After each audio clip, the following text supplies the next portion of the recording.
Welcome to Fireteam Chat, IGN's Destiny show. I am Jose Otero, and I am joined once again by, well, I haven't been here in a while. Yeah, joined by Jose. Destin Laguirre, everyone's me. favorite, and Hi, Fran guys. Mirabella. Hey, everyone. And we have a bunch of stuff to talk about because Destiny is in full swing. Bungie and Destiny are Full marketing full swing. marketing swing to talk about House of Wolves. So clearly, we have things to talk about. Specifically, let's start with this week's reveal, which was Prison of the Elders. That's right. Justin, you have been under strict sort of guidelines of things you could say and couldn't say before. Is all that gone now? Yeah, it's all gone. I can talk about whatever. So talk about Prison of the Elders. Let's talk about your hands-on impressions. Yeah, you played it. Okay, so Prison of Elders, you and two friends hop into the prison. So you just kind of fly in. And then you get that cool intro we've seen a few times. Yeah.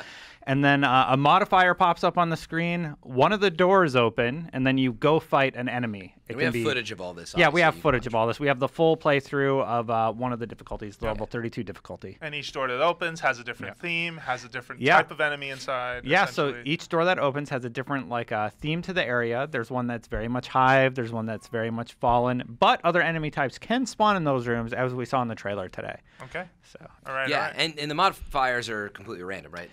There's no. Yeah, we know Bungie said there's 8. I think there's more than that, but they told us there's 8, and I think we're past 8 now. So there's Brawler, which is new, which means your melees are stronger, not the enemies, which is pretty cool. And I saw Catapult, where for the primary is more powerful. Yeah, isn't Catapult more grenades? Is Catapult sorry, more that grenades? is grenades. There's another one though that your primary becomes more powerful. So that was on the stream. That one's exciting. So how many rounds did you play? How did you do? So we went through the whole thing. What's up, bro, man? Just kidding. Right. Yeah, we went through the whole thing, start to finish, with on-leveled weapons. And our team got through the whole thing. And level 28? Yeah, what you didn't see on the level 32. Okay. What you didn't see on the stream was you actually start fighting mini bosses, which is really cool. And it's not like the secondary objective where it's kill the target. It's you go into the room, a cutscene plays, and there's one of the Valis characters, the Cabal characters are in there. Urg. Yeah, to Urg or something like that. It's his brother. It's the brother of the one you fight in the The Striker. other brother of the brother. Yeah. Nice. There's 7 of them. The whole family. I want to see that whole family together. By the way. Nice. What is that They don't Christmas fit in like? the same picture. Oh, God. That's the problem. That'd be really funny. The Valis family postcard. But you've got weapons like the Scorcher now, something that you could pick up from is the that mini bosses? Scorch So cannon the Scorch. Right. I said the Scorcher. That's what I was. I thought it was that too, but when you said it, Scorcher. So the Scorch Cannon, we first saw it in the Strike the Shadow Thief when we played at Bungie. Again, you can see that footage on IGN.com for the Shadow Thief. And it does pop up in the raid periodically. And you can kind of use it as just a rocket launcher. It's like a third weapon, and it's a fourth weapon, and it's a rocket launcher. pops up in the raid. Sorry, it's the Prison of Elders. Okay, I was like, what? Yeah. And this is nothing that Freudian he knows. slip. It's not a secret. Yeah. It was just a There's slip. no raid included. They actually said House of Wolves does not have a raid. It will not get a raid later. You're not getting a free raid.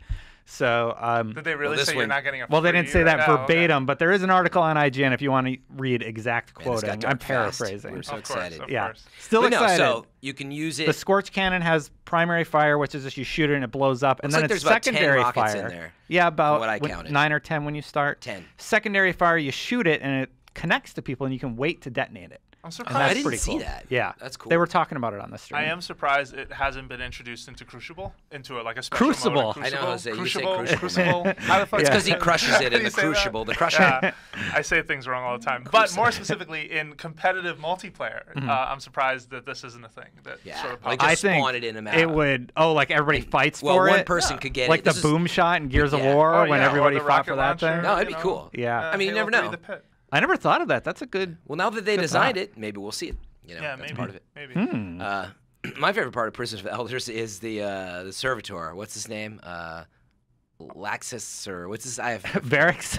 no. So That's the big the one who talks to you and he's like, "You're required." So the big pink one. Guardian. So the big pink one is Yeah. just think of him like a big speaker. That's actually Varix talking to you Oh, it's through that. through that servitor. Yeah. It's funny because I thought he asked sounded for- like what Varix would be saying. It is. I asked for clarification from Bungie, and I was like, "Who's that servitor?" So he's using that. He's speaking through. That's an awful lot of graphics for what it's is just like a megaphone. But yeah, like the sound, it is really cool. Just wondering if it's gonna get old because you're like in the middle of the match, and it's like destroy the bombs or die, and it like keeps coming up every like 5 minutes. The voice actor had some fun. But something that wasn't shown on the stream was the rewards process. Can you talk about that at all? That is not in the stream at all. Yeah, so I think they wanted to show it, but because they couldn't get through all of them, what's up? Just kidding.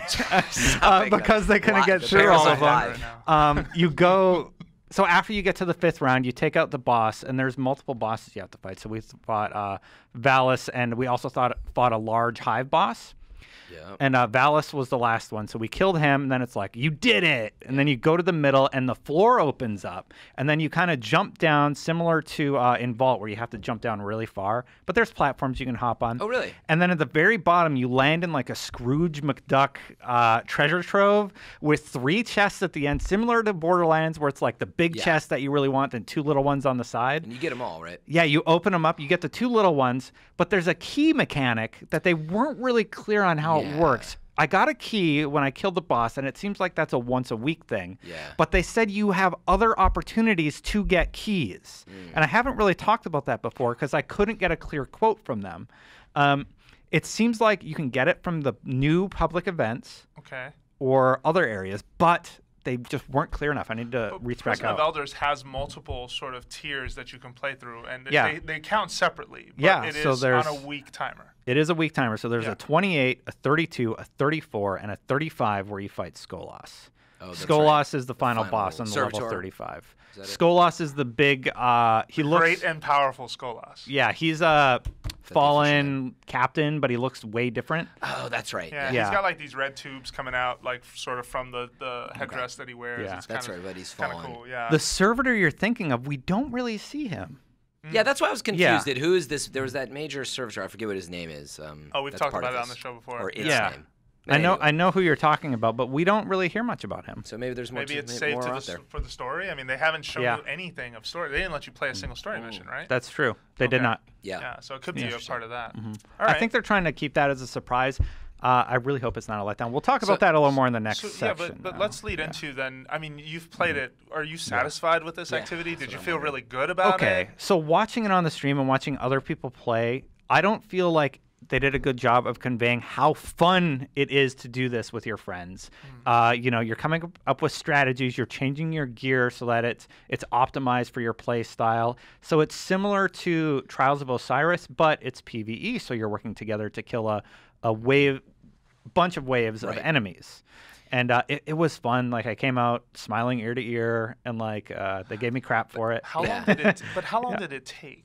Like, it took 45, 50 minutes to get through it. It took an hour to get through every single wave complete. Now, remember, we were doing it at 32. We were level 32 with on-leveled gear. They would not let us ascend our gear at that point during the demo because I think they knew we would tear through it.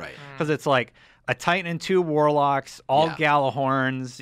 We would have just torn them apart with fully leveled gear. And they didn't want you playing level 35 yet. So that is the question of how hard will it be. But I mean, how hard is it? How does the key system work? I'm very confused by those questions. How long will this last? Because, it's a little like playing a strike, right? Yeah. Like, you get wave-based stuff there already, right? Yeah, I was concerned about that. I feel like it's going to be like 30, 40 days again. Awesome. I do think I'm really going to enjoy this. It's kind of nice to just play with a group of 3, although I'd love to still, have the raid. But I feel like you're going to get, now I'm just kind of grinding the same thing over and over for my gear again. I will say in that mode's defense that I used to be a big fan of Firefight on Halo ODST. That was the first time that Bungie tried the whole wave-based thing. Love that mode. And I spent a lot of time in that mode, and I think there were 2 reasons I spent a lot of time in that mode. One was because I did want to try and get recon armor, and remember you had to do a set of achievements in order to get recon armor. It was completely cosmetic. It didn't mean a thing to have, but it was a cool thing that everyone wanted.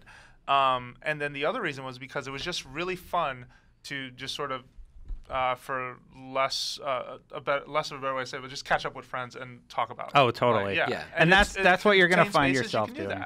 But like I like when I play games, once I've gotten used to it, I can play very casually with a group of friends that also know what they're doing. But like I go in and I'm like, okay, let's like be serious, let's be methodical about getting this done. I don't want to be here for 3 hours working on this boss because you guys are getting drunk or whatever you happen to be doing. Well, that was the problem with Yeah. the firefight example. Like, it took 2 hours to get to the last boss, like to clear all the waves required to get that last achievement you wanted. I don't mind if level 35 is doing that, but I hope that's not happening at anything lower, like at 32, for example. And it sounds like it doesn't. 32, our team was all 32s. We got it done. Okay. Yeah. All right. So then we made mistakes too. So that's with like a few resets. We only had 2 or 3 resets, and it's very discouraging. But coming back from that as a team and then overpowering that boss that you had trouble with, reevaluating your strategy, that stuff was really fun. So then you were satisfied. You're happy with this. You see yourself putting a lot of time. I'm happy with it. I think Fran's kind of right on the money about how long this is going to be enjoyable. Because what would you rather do? Get a Gorgon checkpoint for that exotic chance, or play for an hour, 2 hours with a team that, like, if you don't have a good team, this could take a very long time. And matchmaking only works and you only on get level 28. 28, yeah. That's it. That's all it. The other tiers don't have matchmaking support, which is a strange decision. Exactly. Why piecemeal part of it? I mean, I'd understand if 35 didn't have it, but not the rest of them. Which tiers don't have it? Only 28 has it. All the other tiers do not. You have to go in with your own team. They seem to think you need a skilled enough team coordinating your weapons and everything. Yeah. Same thing with Trials of Osiris. Yeah, but it's not as coordinated as a raid. That's why I didn't say you did. Oh, look, Jose's okay with You did it. Jose's okay with this only because when the stakes are much higher in terms of coordination, I absolutely then start to question if matchmaking would be a good thing. But in this case, I feel like let's ask someone who played it though. If you win in match made on level 32 like you played, would you have had a problem? Well, I think we've seen this problem with a lot of match-made systems where you join and somebody just isn't there or they're not contributing. Standing around. Yeah, standing around. And there needs to be a system just like get him out and get somebody else in. So is that the issue? Or to my question, what if everybody was just playing, popping shots? Everybody's just playing. Do you think you'd be fine overall? Or you'd be like, no, I needed you to get the bomb. I feel like you're not on Fireteam chat. I do feel like you need to communicate. Yeah, especially because there are objectives, as you mentioned. I guess that's the case. So I mean, because you're dealing with like 3 wizards, a bunch of thralls coming in, 2 ogres are surrounding you, and somebody's got to go get that bomb. You need to communicate that. Yeah. Right. Okay, so then let's transition over to talk about House of Wolves as a whole.